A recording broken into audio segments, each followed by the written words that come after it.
Y'all, is your to-do list a graveyard of failed aspirations? Or maybe you have like this elaborate calendaring system that never works for you? Well, if those are things that you struggle with, then you are in the right place because today I am talking about time management for ADHDers and people who want to get snizzled on, but they can't remember what it was they're supposed to do. So, on that note, let's get right into time management for ADHDers and what you need to do to master your calendar and live your best damn ADHD life. And by the way, my name is Karen McGill.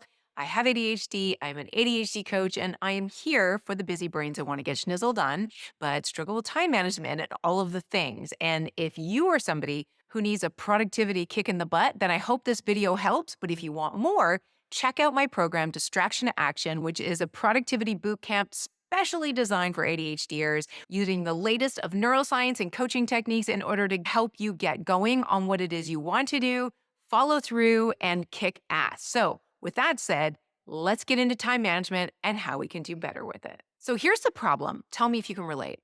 Every week, you plan with earnest. Personally, I'm here on the internet planning out loud and assuming that whatever I plan and write down is going to get done because that's what a plan is, right?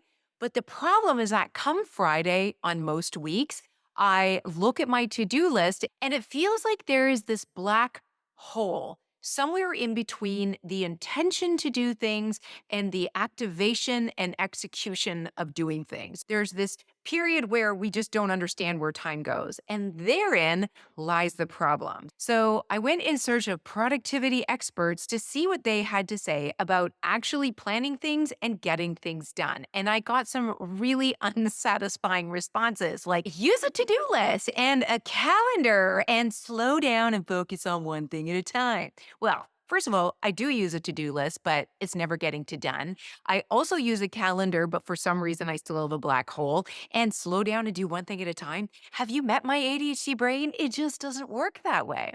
So, with that said, I decided to dig a little deeper with the ADHD lens in mind. And what I came up with are two roadblocks that we deal with in particular that hang us up quite a bit. And the first thing that I discovered was that time management actually requires attention management. And that is something that we are not good at.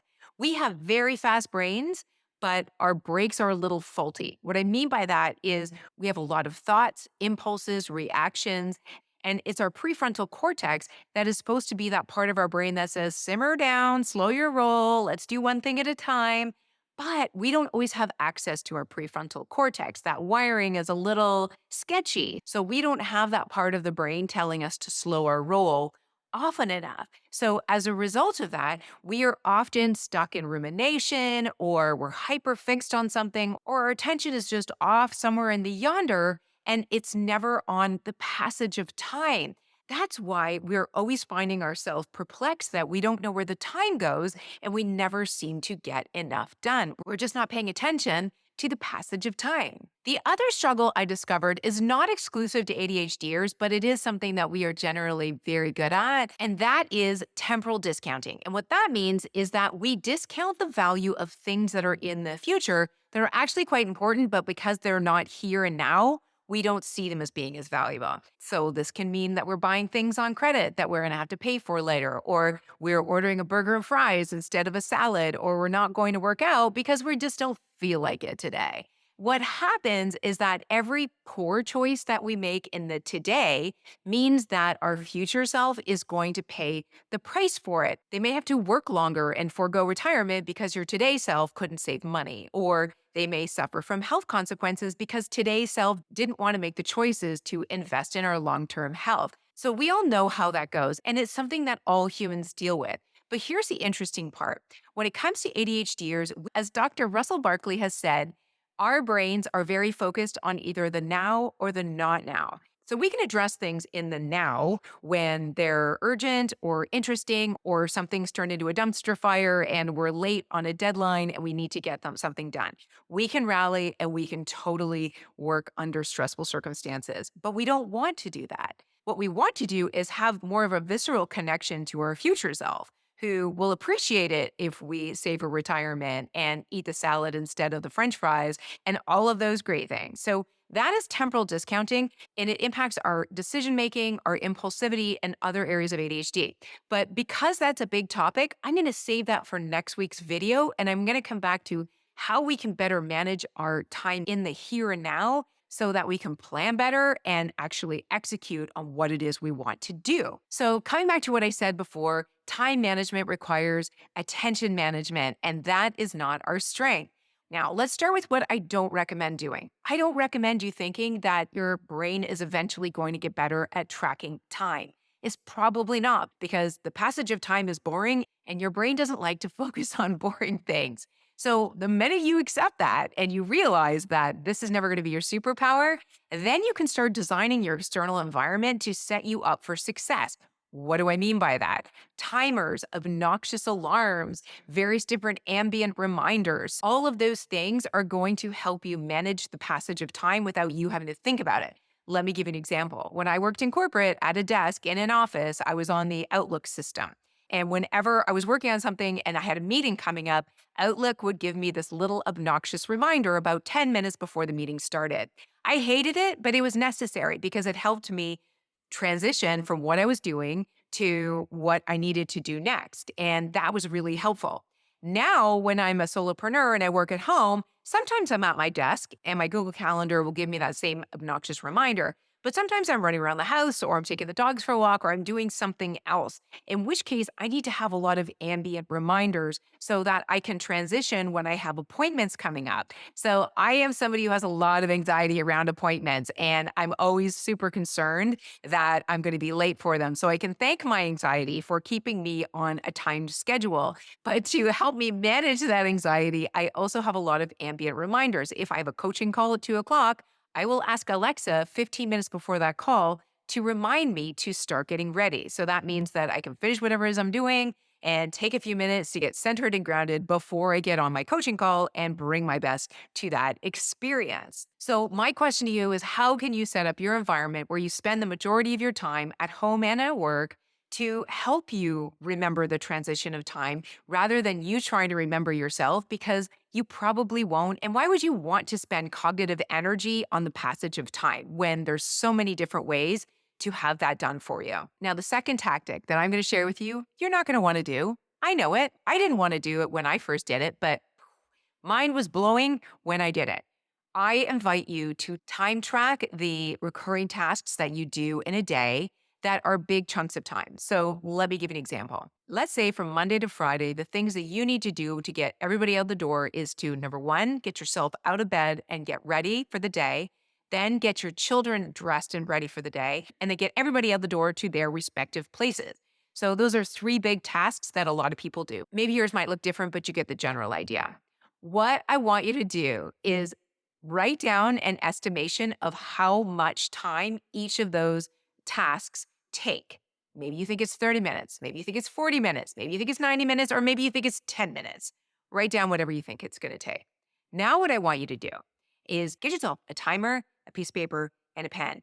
Let's say you're going to time track getting ready in the morning. What I would recommend that you do is the night before you go to bed, put the timer, a piece of paper, and a pen in the washroom or wherever it is you start your getting ready process. Put it somewhere where you're going to see it, and that's going to remind you to do this task tomorrow morning. When you wake up and you go into the restroom and you know that this is how I start my day, I want you to press go on the timer, and then I want you to take that timer and put it by the front door of whatever room that you're in. So that way, when you finish getting ready, because I know you're going to forget about the timer, you're going to finish getting ready and you're going to walk out the door and you're either going to see the timer or you're going to kick it, in which case you will see it, and then you're going to turn the timer off. And then you're going to look at it, and I want you to see how long it actually took you to get ready versus what you estimated. And I bet your mind will be blown. And for each of your tasks, I want you to set up the same kind of system so that you can gut check how long these things actually take. Because remember, we are not really tuned into the passage of time. So we may think something takes 10 minutes, but it actually takes 40. And that happens a lot with ADHDers. And here's why you want to do that and what the benefit is.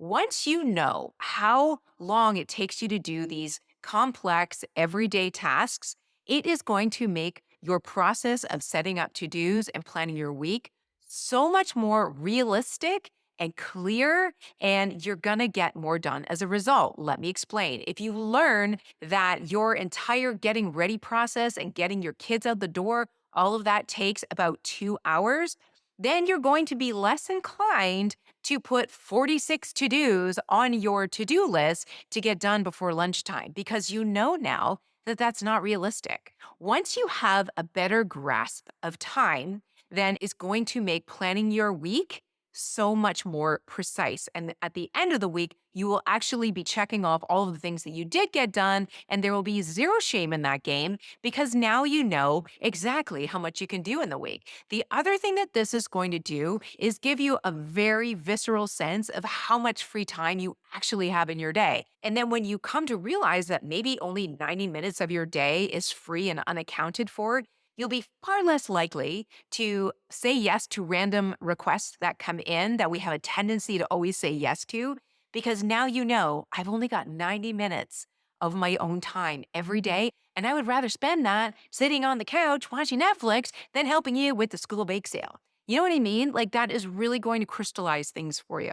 So, what's the takeaway here? The takeaway is that when you have ADHD, the passage of time is a big black hole. So, you never want to rely on your brain to be your watch. You want to create external reminders of time so that you are always being prompted of when you need to transition from one thing to the other. And always give yourself 10 minutes when you're transitioning because it takes a minute for your brain to readjust and move from one thing to the next. Number two, time track your daily tasks so that you know exactly how much time they take and you can be more realistic with your calendar and your to do list and really understand how much free time you have and covet it so that it doesn't get squandered by other people's agendas, right? So, let me know if you're going to actually do the time tracking thing. I would love to know how it works for you. Please comment below if you were exact on your time estimations or if you were way off, as I was. And next week, we will dive into temporal discounting, and I will give you a few tips and tricks to help you with that impulsivity and nurturing your future self. So, on that note, guys, thanks for watching, and I will see you in the next video.